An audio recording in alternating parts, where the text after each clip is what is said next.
Под названием Грамвуса объединены два небольших островка, приютившихся у северо-западного побережья Крита. Имари Грамвуса, то есть укращенная Грамвуса, и Агрия Грамвуса, то есть бурная Грамвуса. Острова необитаемы.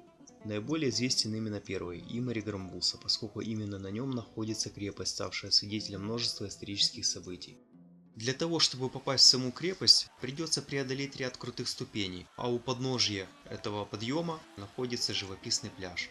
На Имари Грамвуса сегодня можно увидеть останки венецианских фортификационных сооружений и руины зданий, которые были построены критскими повстанцами, обитавшими на острове во время Греческой войны за независимость 1821-30 года.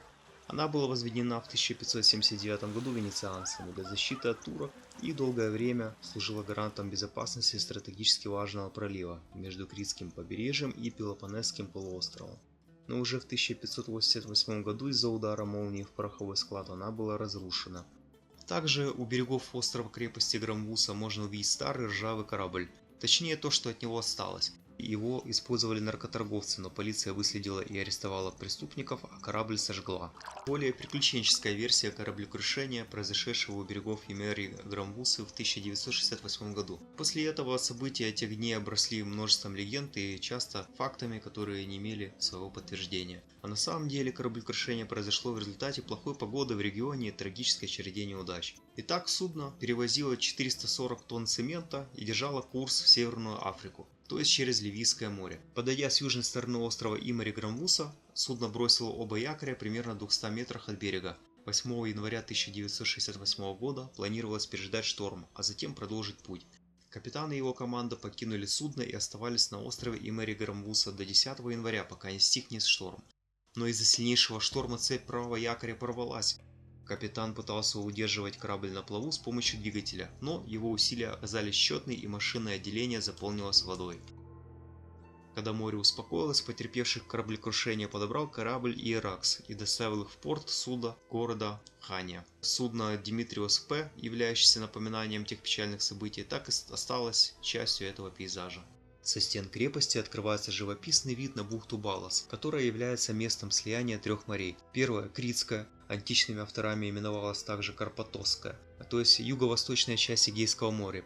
Второе – Ливийская, то есть часть Средиземного моря, от берегов Северной Африки и до Крита. И третья – Ионическая. Поэтому в морской воде у бухты можно различить 14 оттенков воды. Но эту бухту мы покажем вам в следующем видео. А теперь переходим от истории к сноркелингу в прозрачной воде вокруг Грамвусы, чтобы исследовать окружающий остров рифы.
восстановили крепость в 1630 году. Крепость оставалась в венецианских руках на протяжении Критской войны 1645-69 года, когда завершилась передача Крита туркам 16 сентября 1669 года. Когда Крит перешел под власть Османской империи, однако крепость, наряду с крепостями Суда и Спинолонга, осталась у венецианцев, дабы обеспечить некоторую защиту венецианских торговых путей.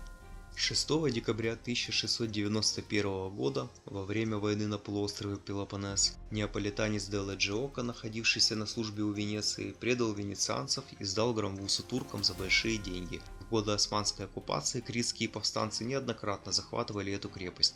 В самом начале революции 1821 года крепость попала в руки повстанцев, однако вскоре турки вновь отвоевали ее. Новая попытка взять крепость, предпринятая временным правителем острова Эммануилом Тамбазисом в 1823 году, не увенчалась успехом. Наконец, в 1825 году переодетые в турков критяне захватили крепость, которая и стала их стратегической базой. Хотя турки так и не смогли отвоевать форт, они успешно подавили восстание в западной части Крита. Отряд из 300 человек оказался в изоляции, что подтолкнуло их на путь пиратства. С годами повстанцы стали грабить не только турецкие и египетские, а также и европейские корабли. Отличились бунтовщики и на суше, отправляя уже затемно с острова Грамвуса карательные отряды Калисперидис, от греческого Калиспера – «добрый вечер». Конечно, такие вечера для турок очень скоро перестали быть томными, и ситуация вокруг мятежной крепости постепенно накалялась.